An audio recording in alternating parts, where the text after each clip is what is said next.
The following podcast contains some strong language and some very average opinions.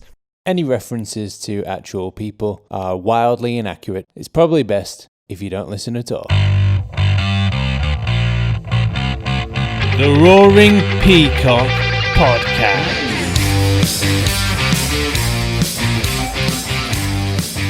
Welcome back to the Roaring Peacock match review. We are previewing Monday night's game between 2015-2016 Premier League champions Leicester City and 2019-2020 Championship champions and greatest team in the world, Leeds United.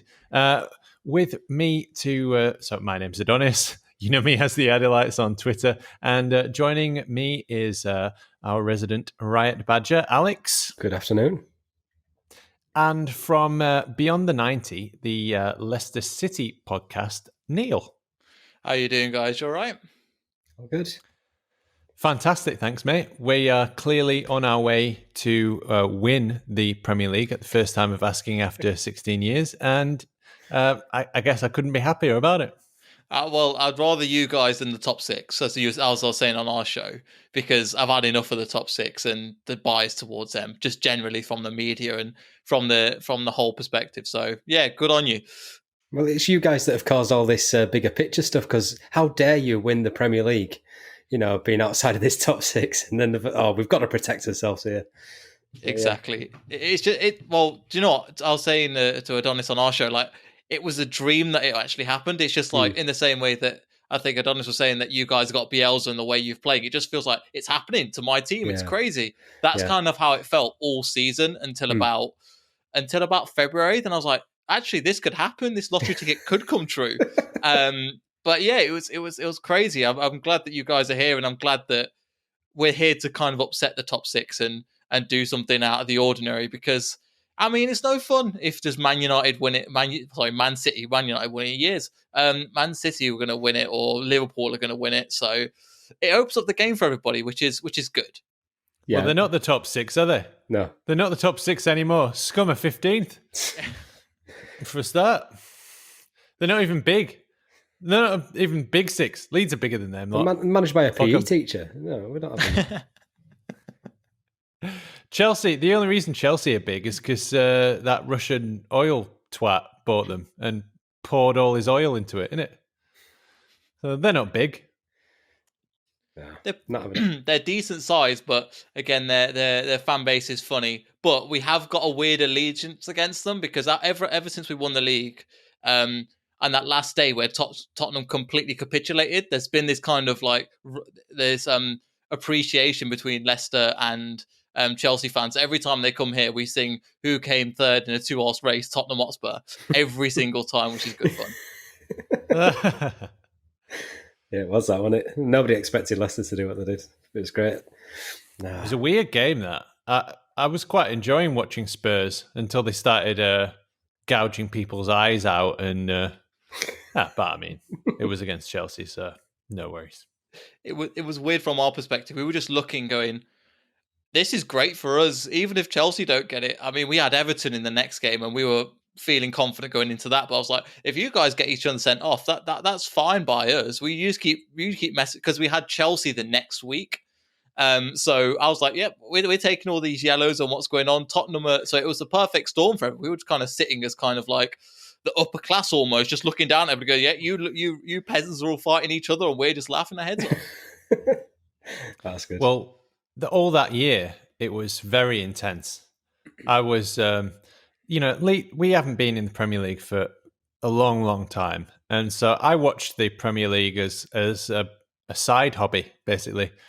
And it was getting boring. It was getting a 2 or 3 horse race, or a 6 horse race even, for a couple of seasons. But then when you guys did what you did, it was like a fairy tale or something. And I did get that feeling of the whole country being behind you. I remember coming back to England at one point, and I got in at Dover, and I was on a coach from Dover, mega bus, and the driver had the Leicester game on, the radio commentary.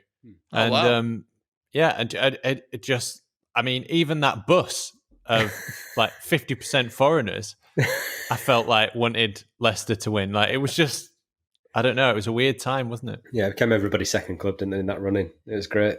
I remember watching when you won it. It was the same night when 2 Eurofighters went over and caused a sonic bang, a sonic boom. So the whole tweet was "chat shit, get sonic banged." That's what it was. Yeah, it was a good experience. I mean, I went over to Thailand in 2016 as well, and like it was so surreal of getting off the plane and walking into the airport, and there's just Leicester shirts, Leicester City. What? Travelled all this way, and yeah, it was really weird, really surreal.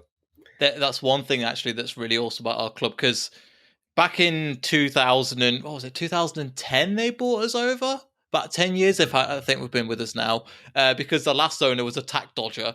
He ended up having to sell the club, so we were just kind of, as you guys probably know, we were championship level. If we finished in the top half of the championship, we were. Oh, that's a good season. So I've been supporting them for that. So seeing them, and even going down to League One in 2008, 2009, which was a really low point for our club. The fact that them Thai owners have come in and they spend money on the club, the ground, and everybody's got a story about what they've done. Like my mum's not even into football, but she knows how much she's done just for the community, where they give like £2 million to the local hospital and stuff like that. So we've honestly got, our owners are just class. And so, yeah, again, with Thailand and stuff, they had this vision of getting us into Europe.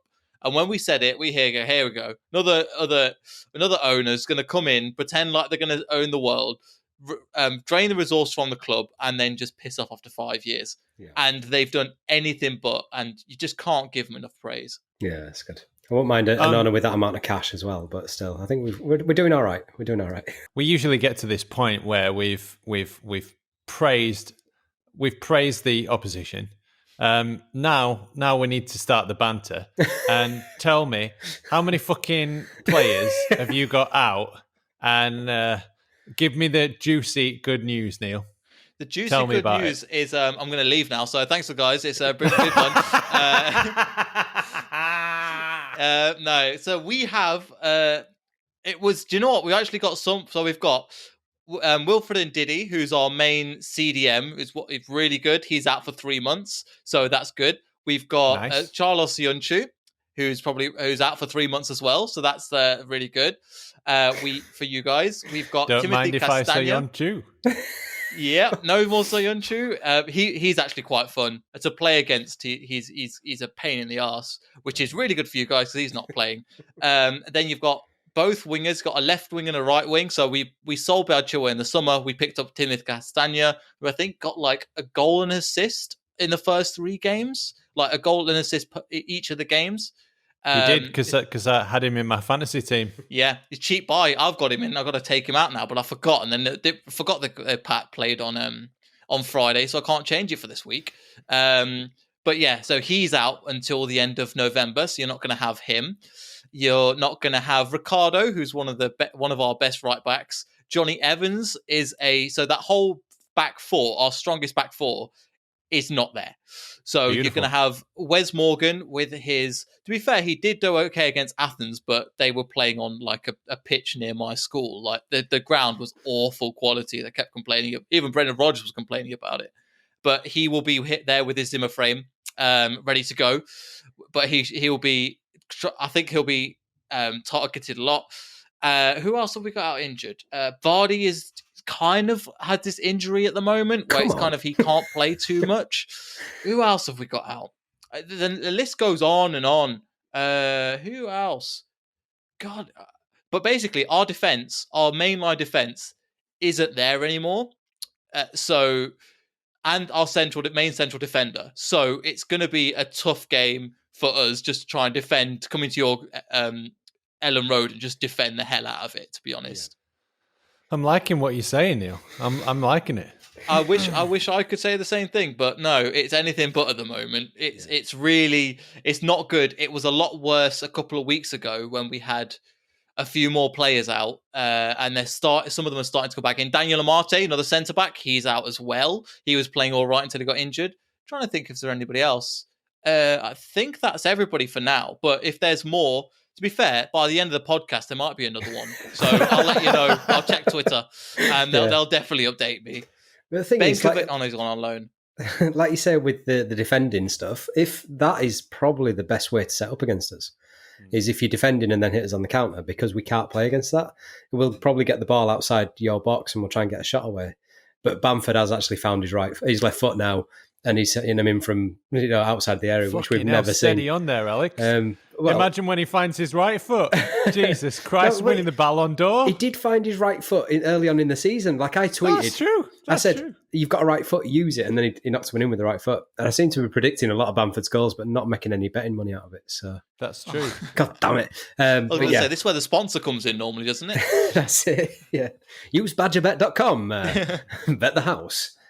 I think that's probably the best way to set up against us. So that worries me slightly, although that sounds like you're worried about that as well. It worries me from a Leeds point of view, because we can't play against that very well. We play well if a team comes to attack, and if they come out and play against us, then we've got a chance. But so a lot of players are out, Neel.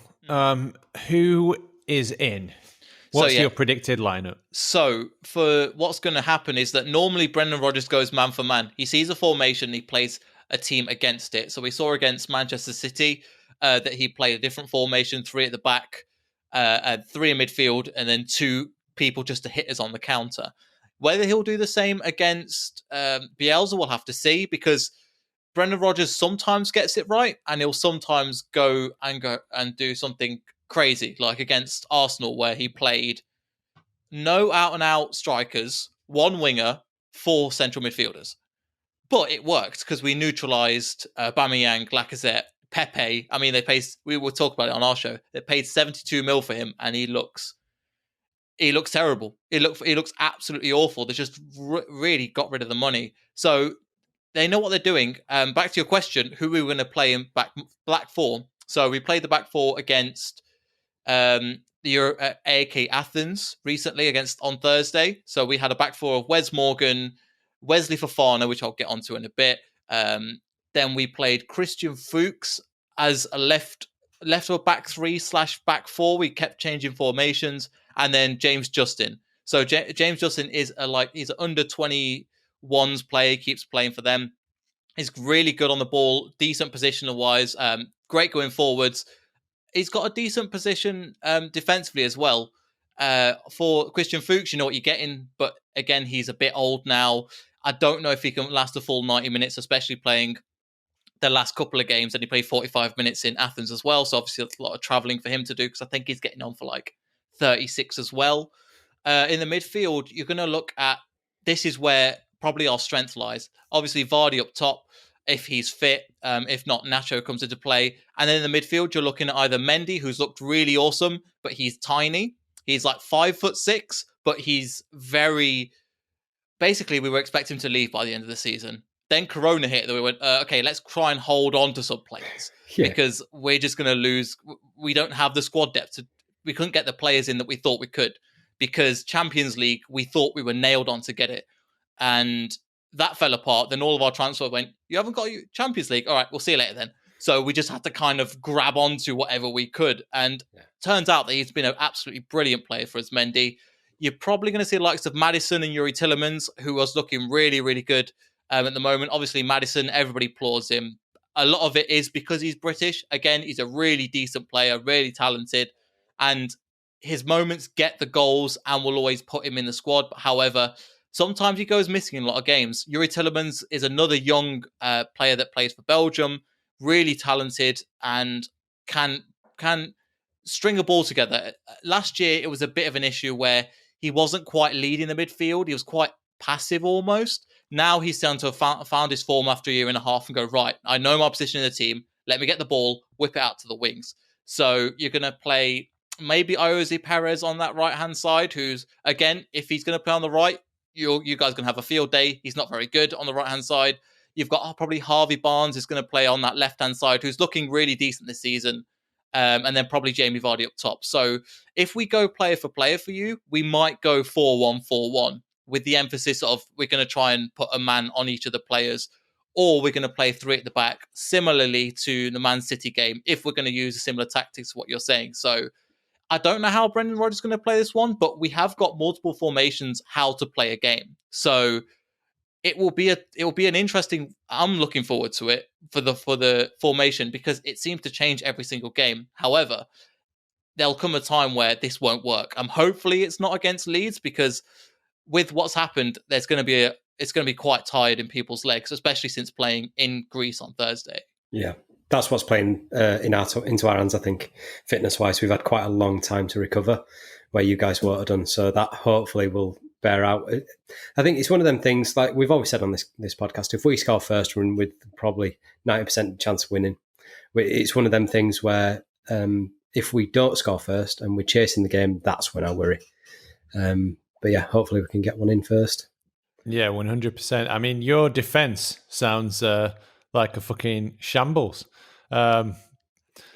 It's not too bad. I would consider it better than a second string like Man United team, and that's not saying much at the moment. It's not really. Well, yeah.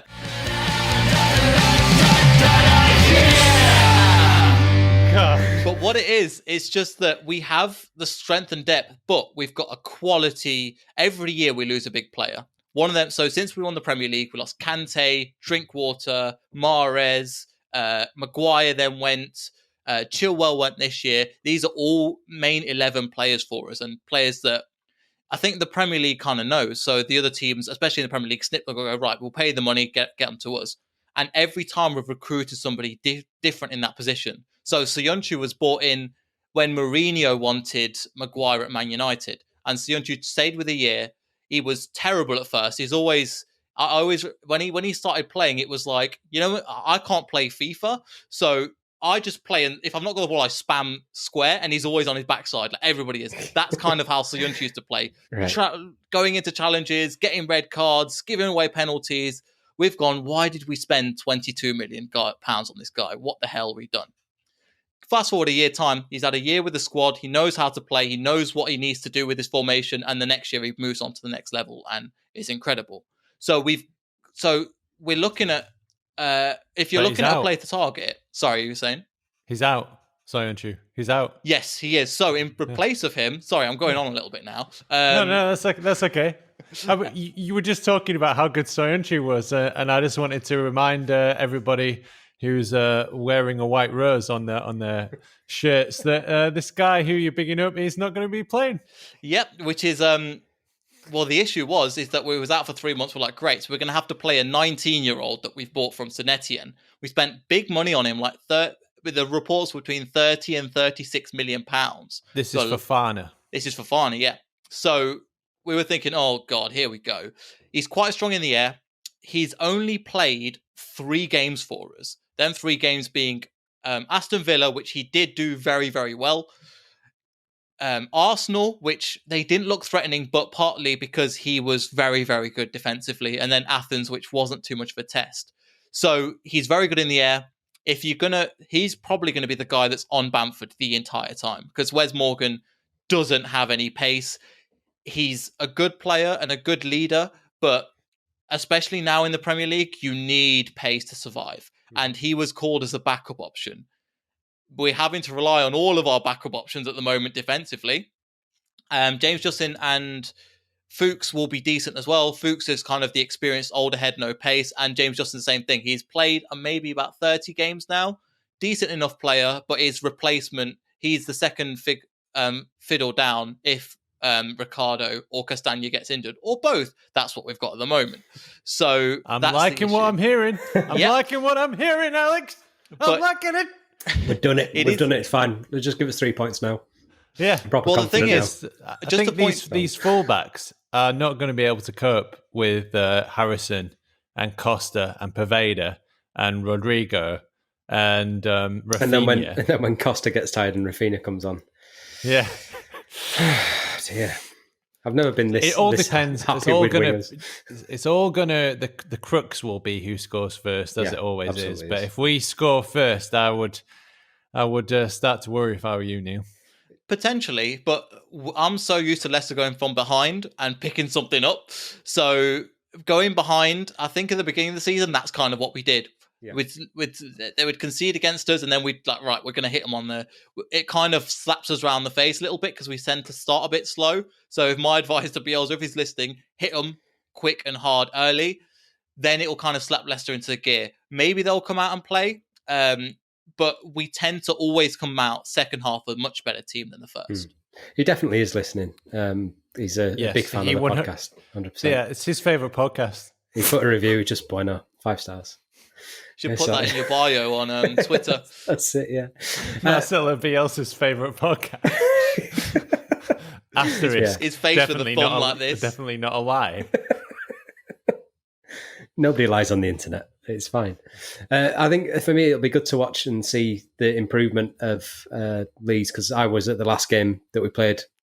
It was in 2017, I think it was, in the League Cup. I think it was 3-1, where I got to see the beautiful, fantastic footballing abilities of Cameron Borthwick-Jackson. To which no one has recovered since. No. The thing is, I was in the stand at the King Power, and I was just watching him, and because his name's that long, it was almost a perfect circle on his shirt. And that was the only good thing about him. It was absolutely shit. He's done nothing. Where is he now, actually? I need to find out where he's gone. He's crawled back to Scum, didn't he? Is he still with them now? Oh, God. Well, he's probably about their level now, isn't he? Neel, do you have you've got a lot of teams around you, and I asked this to the Wolves guy as well. Who is your biggest rival? Who's Leicester's biggest rival? So at the moment, it's weird because geographically it's Derby, Nottingham. So they're not with us at the moment. Rival-wise, we don't really have one. Maybe Aston Villa, because they're probably geographically closest. There's always a little bit of rivalry. But we seem to have, but especially when it comes to like Wolves, there's like an appreciation. Everton, there's an appreciation that, look, we're going to try and break in. It's probably similar with you guys. There's kind of like we're here to disrupt the top 6. So we're all kind of uniting and getting really pissed off with the way that we've been treated. Kind of like from the media, it's like, oh, it doesn't matter. Like, for example, when Tottenham won, they won 1-0 and they're going, can they win the league? We're like, well, what? They lost 3. They went from 3-0 to 3-3 against West Ham. And now you're saying, and then 1 week later, it's, are you going to win the league? So can I ask as well, like your accent, you've got quite a clear accent, let's say.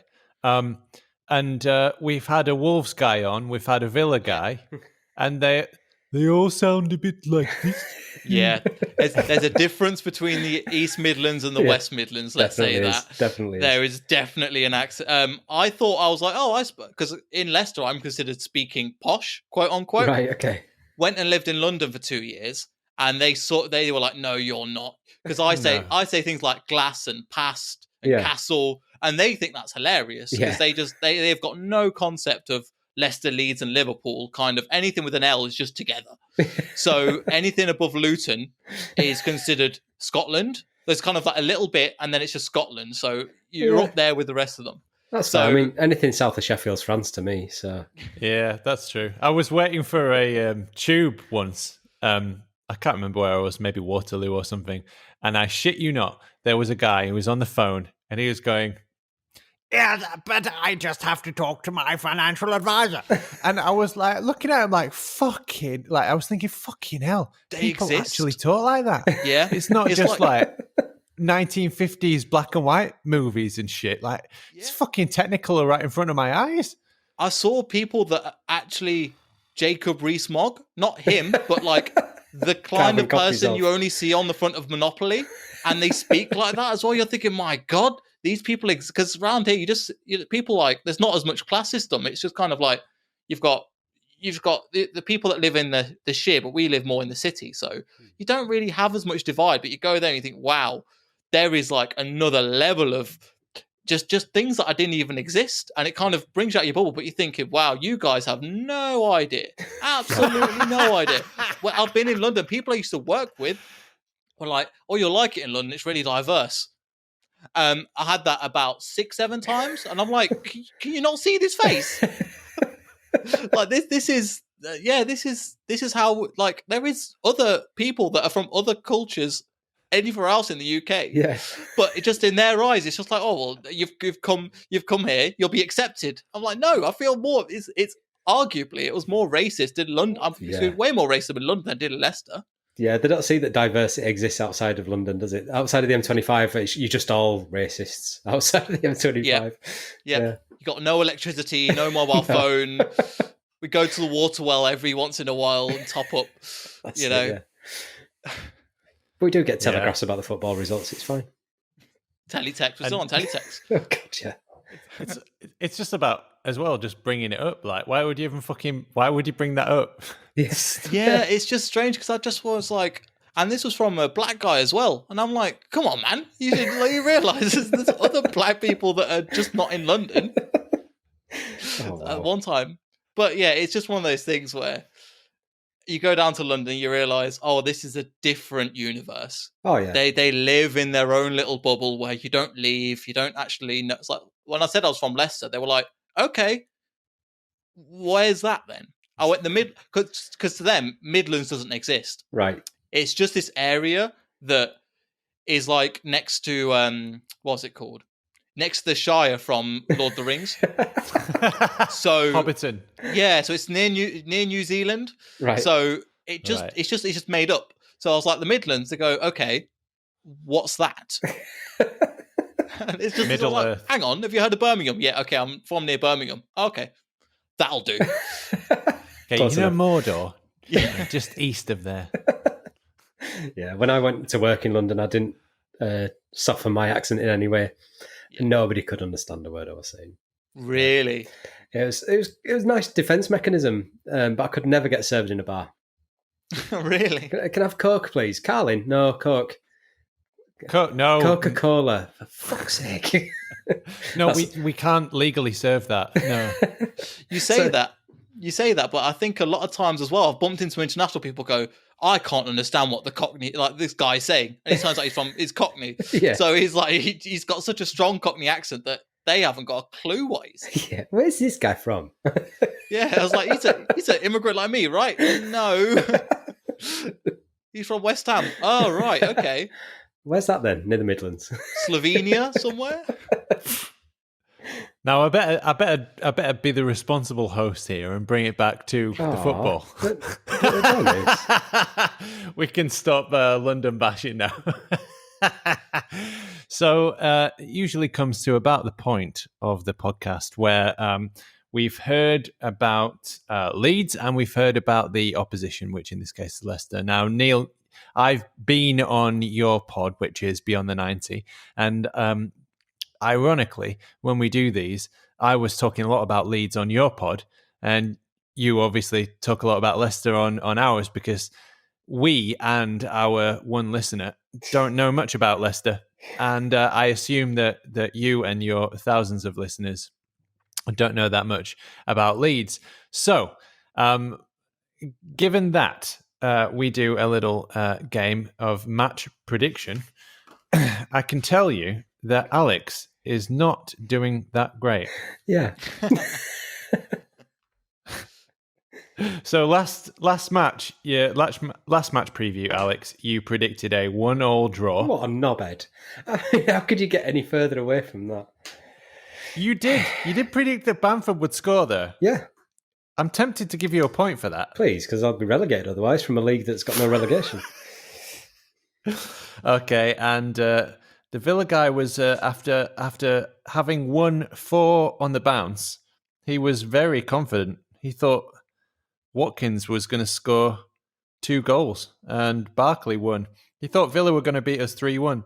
Instead, we beat them 3-0 and Hat-trick Bamford absolutely crushed it.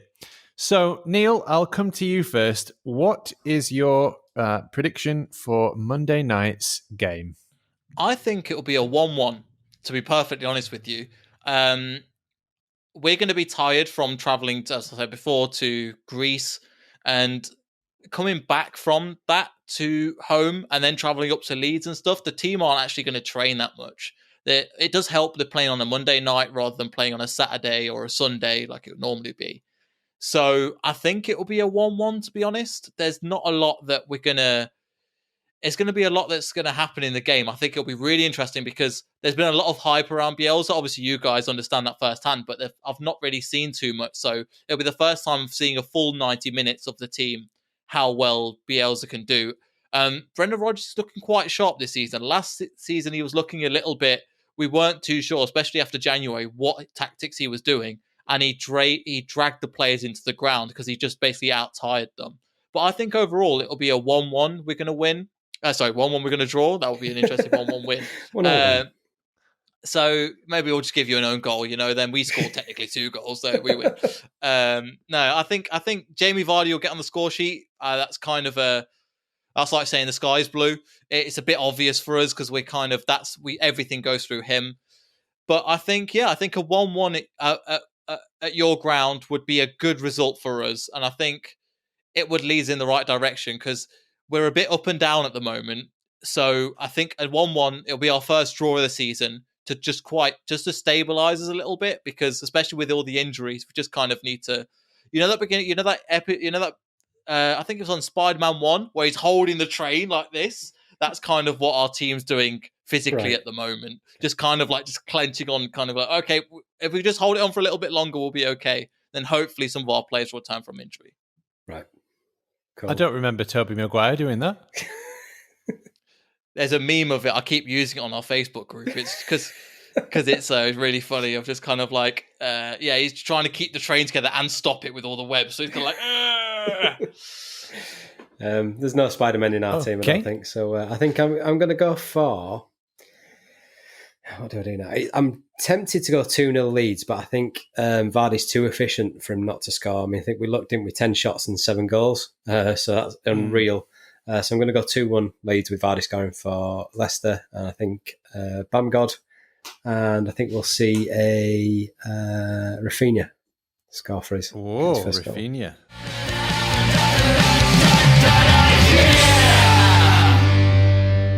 What position does he play? He's a right winger, but he's already been told that he's going to be converted into a number 10 by Bielsa. So Bielsa is coming and gone. Yeah, it's any sort of player has come in. It's like, oh well, Dallas, you're a midfielder. No, you're not. You're a left back, and everybody's excelling. So I look forward to Rafinha being converted into his. What about Rodrigo as well? Because I know Rodrigo is doing. I was looking at this thing going, that's a quality signing to replace Bamford. Then Bamford just took off. So I was like, what is he just kind of an off the bench kind of hit-on player? Or maybe think of it when he said Pepe for 72 million. I was just thinking, Christ, 72 million. We've got Rodrigo, Rafinha, that's 40. Bamford was 47. Koch was 13.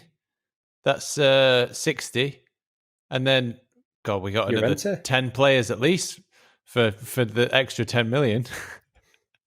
Yeah. It's a whole diminishing returns, isn't it? You get to a point where to get a small increase in player quality costs 10 million more.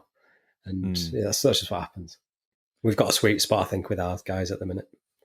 Yeah. As long as the knee sliding into each other's arms, happy. Yes. That was beautiful. I guess you didn't see it, but Bamford's first goal. Basically, Rodrigo slid in on the left and did a wonderful shot that was sailing into the corner, but it was parried by Martinez only as far as Bamford, who delightfully tapped it in to the open goal. And then they rushed towards each other. The time slowed, and there was some sort of romantic music that came on the tannoy, and they slid into each other's arms. And was it censored after that? Yeah, it's only on Pornhub. Big black box, straight across the screen. Firstly, they fell on the ground. So I think Rodrigo was on top. Rodrigo was on top of Bamford, and then the camera panned away to the window. And they cut to adverts like they do in NFL or something. And it woke up to them the next morning in near the corner post with a cigarette. Dear. That sounds good. Right. So this is where the podcast kind of descends into nothingness. It doesn't end with a bang. It just goes fades out into stories about Rodrigo and Bamford in a sexual tryst at Villa Park. We've got the title for the podcast, haven't we? Then, Yeah, Villa Park Tryst. that sounds good. Soft core Big Six or. Okay, so anything else? Do we need to talk about anything else? I don't think so. Don't know. This is the structure shit that I need to bring in. Not much changed since we did a podcast not 12 hours ago. So Nothing on our end either, apart from Wes Morgan is so old now that he's actually going to be given a coaching role next year because so that's it. Literally, I think I'm just going to check up. Everything else on our end is pretty much the same, and it's come to the point where we're just kind of holding on to kind of balance Europe. We kind of smashed Europe at the beginning, and then hopefully once we've got 6 points in the first 2 games, which is good. 4 goal difference, so we kind of want to just clear that and clear the team so we can then concentrate on the Premier League, because the run until Christmas is going to be tough, I think, for every team, but us especially with Europa League. See, if you learn anything from the Napoleonic Wars, fighting a battle on 2 fronts with a depleted squad, in this case, it never helps. So let's see. Let's hope Europe makes you tired enough for us to beat you. I'll be happy with that. We've got a couple Especially of Frenchmen. not in winter. Yeah, exactly. We've got a couple of Frenchmen in our back line, so yeah, we're definitely holding the white flag up soon. You just better hope you don't get drawn with Spartak Moscow come December. Well, actually, here's an interesting thing. We've got Zoya Luhansk at the moment, who are like a Ukrainian team Bless you. that are currently at war with Russia. So we can't even play it when we play away. We can't even play at their ground. We have to play like 200 miles away. So every game they play is a away game. Right. And I don't know if it's they're that bad or whatever. They're the first team I've seen in years that have played that don't have a middle shirt sponsor. So it's just like completely white. So it looks like, I don't know, it looks like a FIFA game where you've like the middle bit has forgot to load in. Yeah. It's just so strange. It just looks like the top. I've forgot to see a top with the actual middle bit actually in. We had a season where we didn't have a shirt sponsor. It was just white home, yellow away. And it looks like, we've gone down the tradition route and not had a sponsor. No, it's because the owners forgot. And nobody bothered. Was it 15-16? Yeah, it was, yeah. That was the year you won the league. The year that you were winning the league was the year that our owner couldn't be fucked to get a shirt sponsor. That's how and good it's been. And we've also been to, even when we got incredibly good owners, we've also been to Myanmar right after they basically committed a genocide. Yeah. So, yeah. Just what they need after that, some Leeds fans. That's it, yeah. After a genocide. Forget the genocide, it's fine, we've got some football. Was that for a pre-season thing, or? I think it's a lot of people go over even there. Worse. It was a post-season tour, wasn't it? It was a post-season friendly. And it was. Is that a thing? I've never heard that before. Yeah, it was really weird. Neither it was have like we. The squad I've never went heard over. of it before. It was or after. What's his name? It was Heckingbottom, wasn't it? So the manager that we were about to sack, and he didn't realise, we sent to Myanmar, and so he played all the games over there, got back, went on his jollies, and then got sacked, and then we got Bielsa in. And then it sounds like he's been extradited or something. We're going to send you to Myanmar. Pretty much, yeah. Yeah, just you go over there and we'll see you in a bit. I don't know if we have any weird stories like that. Oh, no, we just have the whole sex scandal thing after we got basically, it might be just this.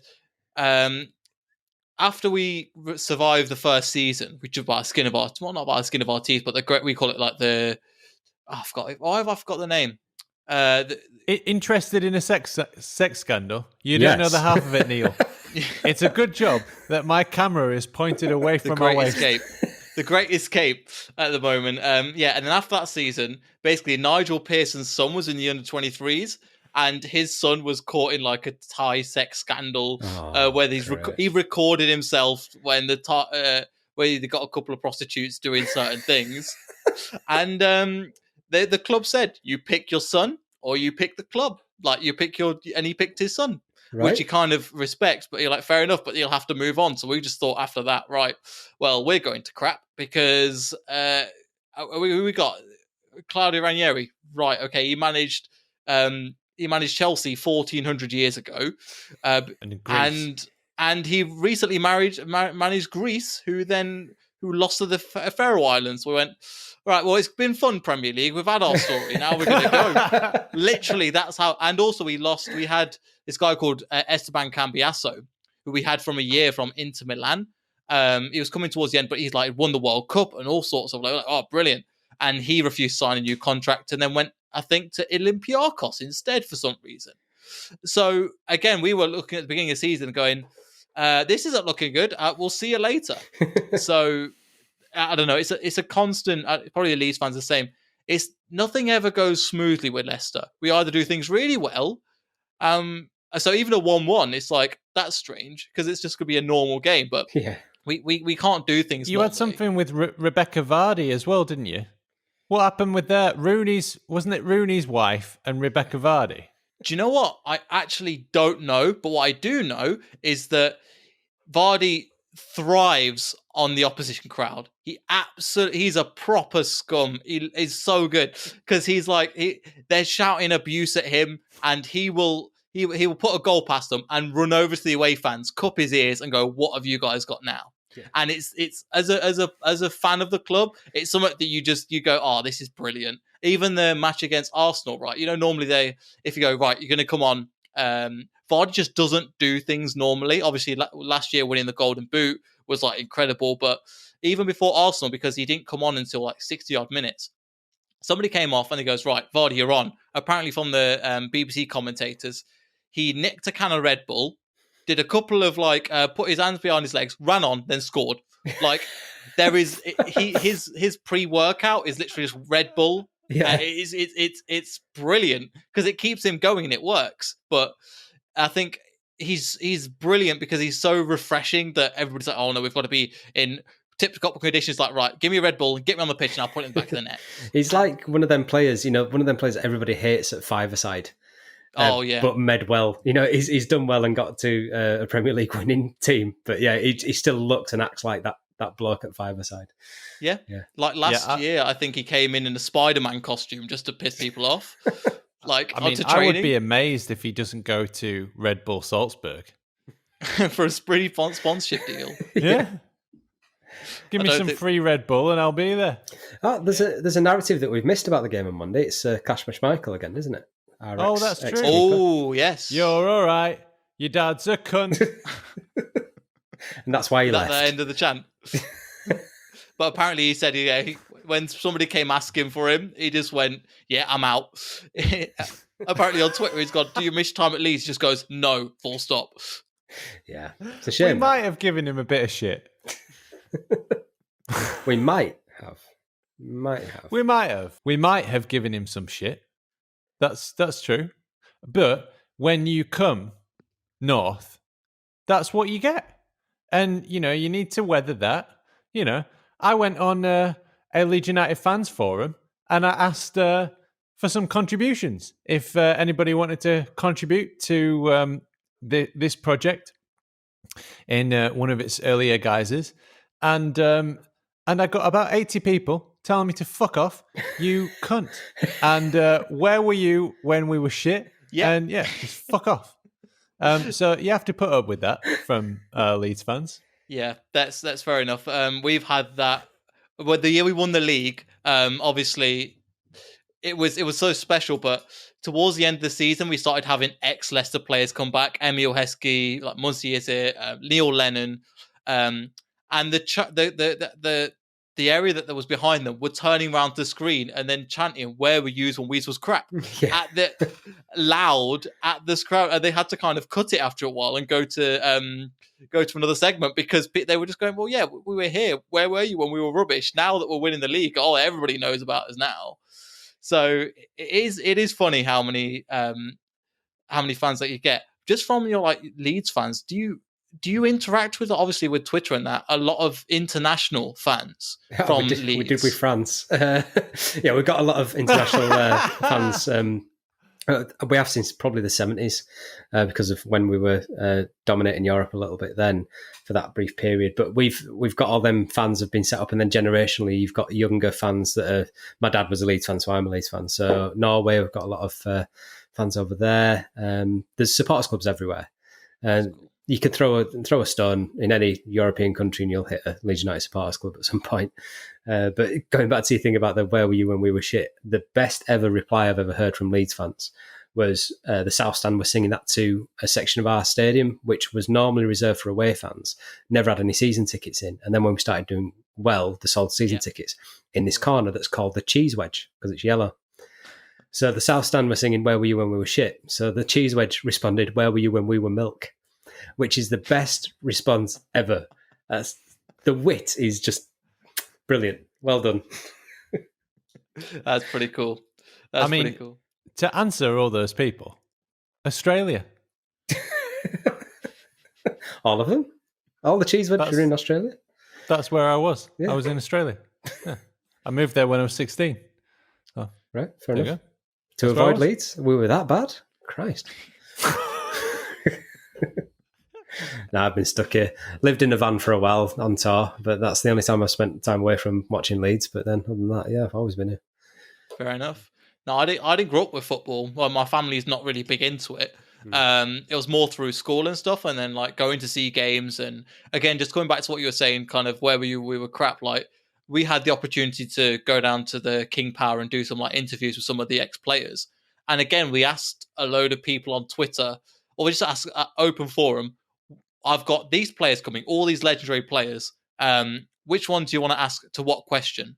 And I'd say about 70% of them were good, and it was just most of them were going, well, like so I've got a question for Neil Lennon and somebody else going, why are you such a prick? I'm like, yeah, that's what I'm going to do. Well, I'm going to go up to Neil Lennon and go, it's a question from blah, blah, blah. Why are you such a prick?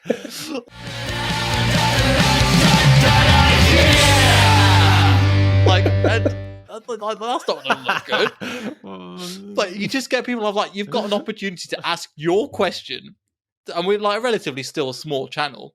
Ask them to an ex-player, and no, people just weren't having any of it. Or like Gary Lineker, do you remember the time that you shit yourself? Kind of like that kind of thing, rhetoric, which is like, yeah. Did he shit himself?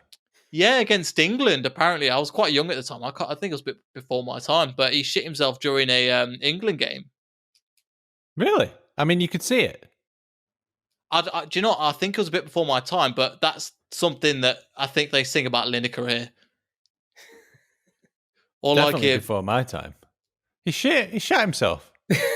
Yeah, you probably just find it on Google somewhere. You've not seen Lineker shit himself? Honestly, playing for England, he shot himself while playing, and he basically reaches into his shorts, goes, oh fuck, and wipes it on the grass. Honestly, how have you missed that? That you've got that DVD of football nightmare stuff. How have you missed it? It's some after podcast research for you. It is. Was it on there? Was it on I'm Football sure Nightmares? it will have been definitely on that. Is it? Definitely. You can write a nice poem, so when you come down to Leicester ground, you can sing it out as if clubs are back open. Well, that is a bit of research. Yeah, Not that I particularly want to watch. Not that you Gary want that on your Lineker, search history. discovering that he's shot himself. Although he did do match of the day in his boxer shorts, didn't he? After you guys won the Premier League. Yeah. So that could have been credit to him. That could have been Gary Lineker's shit himself version 2.0. Speaking of that, actually, because we lost to Hull the first week, so we had to present it in his boxes. The fact that we've won the Premier League and we've lost to Hull, who I think had 14 fit players, and they scored 2-1. So he had to present the fact that we've lost. It was just so bizarre. But given him in its underwear, it was quite funny from our perspective. Yeah. But we just love that, obviously, that he's match day presenter and he's blatantly a biased Leicester fan, which probably from our perspective is quite funny. From your perspective, probably quite annoying. No, I think he's pretty fair, to be honest. I don't know how we'll comment on us and stuff like when we play each other, but I think he's pretty. He's a good pundit, and alongside Gary Neville, who I hate the fact that I think he's a good pundit, but there are some terrible pundits at the minute, some awful ones. I won't mention Gabby's name again. It was extraordinary. that first match of the day against Liverpool, and Alan Shearer's going, "Oh, it's definitely a penalty," when it's bounced off Cock's knee and gone into his hand, completely inadvertently, and he's saying, "Oh, it's definitely a penalty." I mean, I respected Shearer like when I was 10 years old and he was scoring goals for England. I loved him actually when he was playing for England, but he always used to come to Ellen Road and score against us, and that just made me not like him that much. And now all this bullshit punditry. He's not as bad as Jermaine Jenas, but God, they say some stupid shit. It winds me up. He has a really weird accent. So when he says there, he says there, and I've never heard anybody say that anywhere in the world. He's trying something new. That's the only, and it's weird because he's from Nottingham, like just like not far from away. where we are. Yeah. So it's like he says over there, and I'm like, who taught you that? Like, what part of the country is that? Not that I'm like, I've never. If it's a regional accent, you go, okay, fair enough, but nobody says that in Nottingham. No, he's just a weird guy. Didn't he? Did he get into a fight? Who got into a fight with Bowyer? I think it was when he was playing for Newcastle. Who was that? Oh, was that one that? No, I'm thinking Batty and Graham Lasso. That's how far back my references go. Bowyer and I can't remember. He definitely did. Definitely did have a fight. I'll look it up. I don't. I can't remember if it was Jenas or not. I don't think it was. My memory is shocking. Ex-Leeds players Newcastle. having fights on the pitch is just beautiful. Is that just standard practice? Yeah, it just seems to be. Yeah, I've not seen it for a while. I think that was the last one. It's happened more than once. Dyer. Okay, that was Kieran Dyer. Yeah, Kieran Dyer. That was the name. I get Dyer and Jenas confused. They both had kind of the same career, I think. Just different skin, just different body suits. I've just realised as well, this week it could be, if you can make a pun out of something, you've got Cock versus Fuchs. So you could definitely do something with that. You could definitely do something with that. Because I was like, because his name's Fuchs, but obviously his name's Fuchs in German. It's like Austrian, so you could definitely do Cock versus Fuchs. I think Cock's name is Koch as well, but we just pronounce it Cock because it's better. It's much better. There's so many puns that you can use. I will find a tweet with Cock and Fuchs in. Yeah, and that'll be like, that'll be a good way to introduce our show as well. When Cox meets Fuchs, Cock didn't give two fucks, maybe. Well, we only have one. If we had two fucks, I mean, I wouldn't be here. I'd be laughing still. Leicester can literally give two fucks. Yeah. It actually means fox, and cock means cook. So there you go. Let's hope Cock will be cooking some fox. Let's see about that. Leicester, the Foxes, folks, sorted. There's some weird ones. Like, obviously, Fox is not too bad, but like the Toffees at Everton, I've always found strange. Like, do you want to be called the Toffees? Well, have you seen their new away kit? Looks more like some fucking weird mints to me. Hey! Which one was that? I'm trying to look for it. I'll look for it now. Everton away kit. God, this podcast is never going to end, is it? No, it's not. 2021. We can end whatever you want.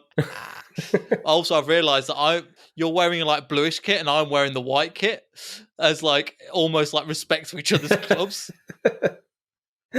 Yeah, that's weird, isn't it? There's been far too much respect. Yeah, I actually really like. I've since 2015-16, I've had a huge, massive soft spot for Leicester. I have to admit. Yeah, it's weird because we've got these we've obviously got a smaller fan base and things like obviously places like Leeds and stuff. Obviously, our fan base is a lot smaller, but we've tend to have like countries come and go almost. So when we had Algeria and we had Mahrez, and Mahrez is throwing a paddy quite often. Ironically, he's kind of throwing a paddy at Man City and wants to go to PSG, which I'm like, this is what you get. This is what we had to put up with the 2 years. He all the Algerian fans would comment on all the Leicester fan pages going, he needs to leave, he's better than you, blah, blah, blah. And they just take them with them. Yeah. So I think now we've got, obviously, Soyuncu and we've got Under. So he looks pretty good. But we've got the Turkish fans slowly coming in now, but they're nowhere near it. The Algerian fans are something else. Right. Literally, they comment on everything Right. 1,000 times, and it's not the best. But we're quite glad they've disappeared with Mahrez. To be No, honest. we've not had any sort of entourage follow on for Rodrigo or for any of the new players, so we're good. Because I don't think we're quite... No, it's just Bielsa. Yeah, to be fair, Bielsa, really? Yeah, definitely. We've got from all over the world people just being interested because of Bielsa. Yeah. How did you guys manage to book it, pin him down? Because obviously if he's that good a manager, he went to the Championship with you guys. Rang him, left him a voicemail, and then he'd rang back, and by the time that he'd rang back, he'd watched all games that we'd played in the previous season. And then decided, yeah, well, we'll do it. So... That's crazy. I think it's 52 games or something, wasn't it? And they were dirge games that he's watched. No, he'd watched 7, I think. I thought he'd watched all of the... when he called back, and then they said, "Okay, we will come to Rosario and meet you in Argentina." And I think they did that because they wanted to show how much they wanted him, basically. And by the time that they got to Argentina, that was when he'd watched all 50 games that we'd played the previous season in League and Cup. And his entourage had watched every other game. Championship game. Jesus. That's crazy. Yeah, and he brought out a folder. I think one of the questions was what do you know about the Championship or whatever? And then he brought out this... big thick folder of analysis, and I think he began with Bristol or whatever, and Bristol against Bournemouth, or I don't know who it was at the time, and he was saying that they played with this formation and against this formation, and that was paid one, That's mental. Yes, I think he identified with the same sort of fan base that Newell's Old Boys have got. I think he saw the city and saw it's that kind of thing. Because he's not the kind of manager that's attracted by money or by status or anything like that. It's about challenge. It's the feel of the club, the challenge, and then working with a club that will give him what he needs. And I think we've just given him everything he's asked for. I think so. He's a football romantic, isn't he? Yeah. And I think his brother was quoted as saying, Marcelo needs to be the hero. And certainly we needed a redemption, and more than us convincing him, I think it was a lot about him wanting us. And as Alex rightly said, we gave him everything he asked for, and he went to Lazio, I think, for a couple of days, and he pissed off because they'd done nothing basically. He asked for a list of signings, and they hadn't done any of them. He went to Marseille, and I think his first press conference was he was ripping into the owner. Yeah. And the translator the press person was like, "Oh God, here we are, day one." So yeah, I mean, he's this kind of person who, if you give him everything, he'll give you everything back. And we had to redesign the training facilities, and it was down to, oh no, the power sockets are in the wrong position. They're out by a few centimeters. You know, because when people are turning on their reading lights, they're going to want to be able to just conveniently reach the light switch and all that. They had to change the car park because it was creating a bad feeling within the players at the start of the morning. So when you're going into training and you're trying to park your car, and it's frustrating because the spaces are too small and everybody's cramped in trying to get there, it puts you in a bad mood. And then all of a sudden you're in this bad mood that leads into the first training match. So it's all of these tiny details. If there is a tiny detail to be found, he will find it and he will correct it. And that's what it goes into. That's crazy. That's kind of how we feel about our owners as well, just with the kind of the first thing they did is they came in. They go, look, we're here for the long run now. We want to create charities. We want to help out the local community. And like they spend good money in order to just, like, for example, if it's the owner's birthday when he was alive, or they're still right now, they give out free pints and free donuts to everybody. If you just go to the front, you'll get one. And they don't even question, have you got your ticket with this? Yep, here we go. Yeah. And it's that kind of relationship where you go, you can't buy that. You can't, with a big money, it's something that means more than that. So yeah, I totally get that, because we've had terrible owners before that basically put us into administration, didn't really do much for the club, just uses as a tax haven, basically, didn't really work out. So no, I totally get you there, where it's like, this is almost unbelievable, but it's working. So this is brilliant. Yeah, good stuff. Good stuff. Okay, I'm going to wrap it up now, because I'm fairly certain that we could talk all day, and I certainly could talk all day about Bielsa, that's for sure. But it's been an absolute pleasure, yes, Neel. Sir. Cheers. So if people want to check you out, it's Beyond the 90, isn't it? Yeah, Beyond the 90 LCFC. You'll find us on Facebook, Twitter, YouTube mostly, and Instagram as well. So yeah, again, guys, thank you for having me on. It's been a pleasure as well. So look forward, and best of luck for the game on Monday, because I'm really looking forward to seeing it, to be honest. And hopefully we're not too tired and too broken. I'd wish you luck, but that's too generous. Good luck in every other game apart from against us. Yeah, so that'll be great. Yeah. Good luck for 36 games, mate. And you can subscribe to us and drop us an iTunes review. That would be fantastic. We're also on YouTube and Facebook, depending on what your tipple is. Alex, do you have anything to say? No, other than that, goodbye. Thank you very much. Right. And goodbye to me. From me and to me. That's it.